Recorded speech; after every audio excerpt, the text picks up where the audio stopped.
Okay, what's up, guys? This is exciting. This is going to be week one of... I will not do email updates for my ministry stuff. I will always make videos because videos is my personality. And I think it's so much more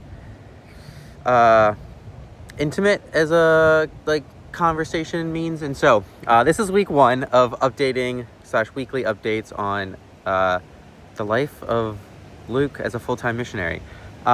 Which I'm still figuring that out. And so let me start by giving a little bit of a brief summary of what happened this year that has brought me to this place. Let's see. So earlier this year, I definitely hit a bottom, a pit, and I was just really frustrated with this cycle that I felt like I was continually in of trying to do right and then getting it wrong, and hurting people in the process and making a mess of things. And the Lord gave me a verse, Isaiah 30:15. It says, "In rest and repentance is your salvation, in trust and quietness is your strength, but you would have none of it." And it's Moses talking to the Israelites as they're supposed to enter the promised land, but are scared of all the giants that are out there and we can't take this place. And it really spoke to me because I felt like I was trying to do all the right things for the Lord, but not doing it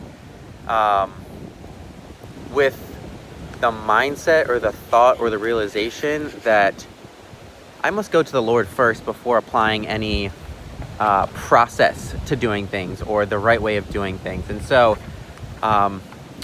previous to this experience, the Lord had given me a word for the year, which was experience.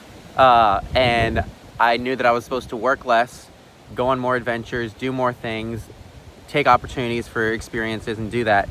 But little did I know that the Lord meant experiences by resting in his presence, resting in who he is, and slowly figuring out that means coming to a point of realizing I have a ministry opportunity in front of me and I have to take it. You guys all probably know me to a certain degree, know that I'm an extrovert 100%. I love people. It brings me so much joy to be around people. Even if I'm dead tired, it usually perks me up pretty well. And so as I continue to do things this year and do experiences, I kind of got this reoccurring theme from visiting people, seeing people, talking to people, engaging with people. This theme of breath of fresh air. We needed this encouragement, we needed this support, whether it was physical presence, emotional support, prayer, whatever it was. And I realized that with who I am and with the background that I have and the job flexibility that I have and the benefits that I have, such as being able to fly around for pretty much nothing, I have this unique opportunity to go to people and make a difference. And I was trying to figure out what this make a difference was and what it meant, and how. My favorite question to ask after who Jesus is to you is, what are you uniquely positioned in this season of life to do for God's kingdom? And so I know I'm super flexible. I know that I have a lot of space and place and emotional capacity for people and loving people and connecting people. I'm just naturally a connector. Somebody really helped me to see that this year. And so in this season of life, I'm single, not connected to anything. I can literally do whatever I want. My jobs are pretty flexible. I can get off of work whenever I want. And so I had this unique space and place to be able to do anything at any time. And I have this love for people. And as I've gone and visited people and done things and planned trips, and people have shared stories about how these trips have connected them to other people, and how I've seen communities overlap and new friends be made, and life-changing experiences for people, and people coming back to church and things like that. I've realized that I think in this season of life, the Lord is calling me into being more intentional with who I am and the gifts that I have to reach people and to make people feel seen. That's the word that I've been given, that I think by the Lord is seen. In this increasingly divided and lost and lonely world, especially young adults and students, which are two places that I'm already involved in. I see young adults and students as well as older people, but I see people as lonely and needing to be seen, not just physically, but emotionally and spiritually. And so I want to walk fully into that, which is trying to come to a place where I can help people to be seen and therefore walk into who Jesus has created them to be, and then they can go forth and change the world, is really what I see. I had a thought. Shoot. Yeah. So I have this whole like crazy thing. This is me brainstorming and processing and making sense of. And so I'm still figuring out the officialness of the ministry. But something that I learned from being High Five Guy and doing that ministry was that I can't wait to have all my T's lined, T's, dotted I's, whatever that saying is. I just need to go for it. And so while I don't have the money part figured out, I know that the Lord will provide on that end, and I can continue to step into ministry without the money just yet. And so I started this week by walking into what this is. And so I've been brainstorming, and my whole goal is bringing communities together. We are in a world where people don't feel seen. I know I've been there, and that's probably where a lot of like this comes from, is like I've been through a very long and hard season of not being seen and still struggle with it sometimes. But I've seen and I know now what it means and what a difference it makes for people to feel seen, and what that unleashes in them, and what it gives space for the Lord to do in their lives. And so this first week of ministry was just taking the environments that I'm already involved in and stepping into them more. And so I lead young adults, and so we have a very consistent 6 to 10 people that has recently grown to 15, and I know that I want to engage more in that and be more intentional with that. And so this week looked like just having one-on-ones with the guys in our group and just trying to gauge and understand who they are, where they're coming from, how they feel socially, how they feel in terms of faith and things like that. And it has been an incredible week, to say the least. And so there'll be more stories to come with that, but just I've had many opportunities to like actually get to know people. I've had very thankful interactions from people who are like, we're so thankful that you wanted to reach out. And like, yes, I'm starting ministry, and so like this will be kind of like my job, but I have zero job obligation to meeting with people. I do it all out of like, I genuinely just want to spend all of my days and all of my time talking to people, getting to know people, connecting people to Jesus and to each other and to resources, and people being able to live out their highest potential. And so I'm gonna pull up this little calendar real quick because I need it to tell you. So let's see. Tuesday and Wednesday were basically the days. I spent, 3, 4, 5, 6, 7 people. 6 of them were young adults. The 7th one, 8 actually. 7th and 8th were not in that realm, but I'm not limiting myself to just the young adults, but also the students that I'm involved with. And so as I'm exploring, I did that and met with them, had great opportunities to connect, and I saw new needs that are arising and new things that I want to step into more. And so actually I'll walk you through this chart real quick. So let's put this here. This is very basic, but basically there's an in-state and an out-of-state. And so in-state, my primary focuses are going to be students and young adults. I serve as a 7th grade small group leader, and I just know that for 7th grade boys, there's just a need to create friendships with them so that when they do enter into more serious and more challenging and more tempting seasons of life, which actually in middle school they're already being tempted, they have somebody that they can go to other than their parents, and somebody that they trust and know that loves them.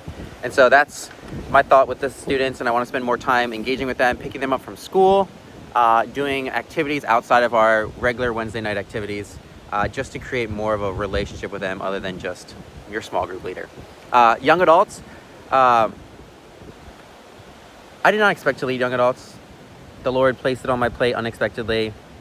I was kind of just doing it because I had to in the beginning, or I felt like it. And it has been one of the biggest blessings of the last year, just being able to partake in a community that genuinely is seeking community and growth and pursuit of the Lord. And so this is probably going to be like the bread and butter of ministry, and just walking into serving them, coming alongside them. And so as I'm in young adults group, I know the group's great, but I also see a need for a female leader, which I've been working on and praying about, trying to find to help with that process. But for the guys, at least right now, I see a need for a new to faith, new to Bible sort of group. And I also see the need for a serious life group, people who really are grounded in the Lord, but want to take the next level of in their walk with the Lord. And so those are 2 things that I'm hoping to do more. I also have a vision for not just the young adults that I serve, but also the young adults all across Anne Arundel County. I know lots of churches and places are not, young adults are not the first place you look in terms of what are the needs that are out there and how should we serve them. And so I want to try to find a way to connect a bunch of young adults. Young adults are not loyal to a single church, fun fact, because they're just really looking for genuine community, and they'll go anywhere they can to find it. And so I'm trying to create a space like that in our ministry, but also by crossing ministries. And then continuing with this theme of being seen, and this is actually how the realization that I need to go into ministry in this season of life came about, is the out-of-state portion, which is missionary to missionaries, if you want to put it that way. That's the only best way I've been able to think about it. But just as much as we people in our own communities want to be seen and loved and known by people, missionaries go abroad, leave their families, leave their home churches, are alone.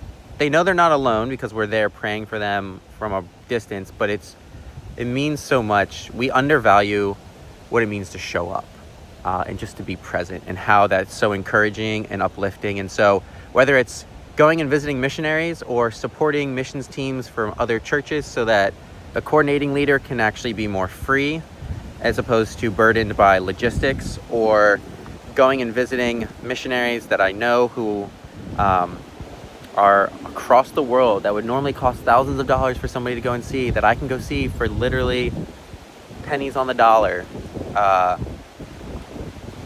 I want to be able to do that. And so that is a second tier, a little bit farther out, still working on figuring that part out. And then with all of this, I'm talking to many advisors and people to help me frame all this out and figure all this out, and get the further education that I need in a non so typical way, I guess, because school is not my way of learning. It's very hands-on, physical. And so just working with that, and then figuring out the logistics and the money side of it and all that stuff. And so that's what the first week of ministry looks like so far. It has been incredible, and I love it. And yeah, I feel like I can just talk about this forever. And so I will say, my plan is to make a weekly video update. I know a lot of missionaries do monthly updates. Definitely going to be doing weekly because I like it. I will have these videos, and probably won't be able to say everything in it. And the videos is my way of being extra intentional, making you extra seen as a supporter, whether it's by prayer or by finances. But I'm always happy to have conversations, whether they're phone call or in person or whatever it is. And so this is just the tip of the iceberg when it comes to sharing the ministry with you guys. So with that being said, I have a financial ask. I'm still working on the logistics of that. I think I have a ministry that will partner with me to provide a donation method. But more important than the money is I have one major prayer request, that if this isn't answered, then everything I do is useless. And it's that the Lord would help me to see people for who they really are and where they're at, even if they're not sharing it, so that the Lord can then use me, and that I would get out of the way, my flesh would get out of the way, so that the Holy Spirit can work through me to meet people where they're at. And so that's my biggest prayer request. If you could pray that every day, all the time, that would be the most helpful thing. Because again, meeting with people, starting new community groups, hosting events, planning travel, all these things that I'm doing to try to create community and create environments where people can be seen. None of that will be useful, and none of that will achieve them being seen or connected in a way that matters and is long lasting if the Lord is not encountering them. And so I want you to be praying that the Lord would use me, and the Lord would use people of the community as they engage with other people of the community to meet each other where they're at, and to create genuine community and a genuine sense of being seen, not just physically, but emotionally and spiritually. So that's the update for now. This is a pretty long video, but I don't mind it. Hopefully you don't. If you have any questions, comments, thoughts, want to talk more, please reach out to me. I'm a pretty available person. Texting is probably your best bet, or a phone call. So yeah, I look forward to talking to every single one of you who is interested in what this next season of life has in store for me. So thank you.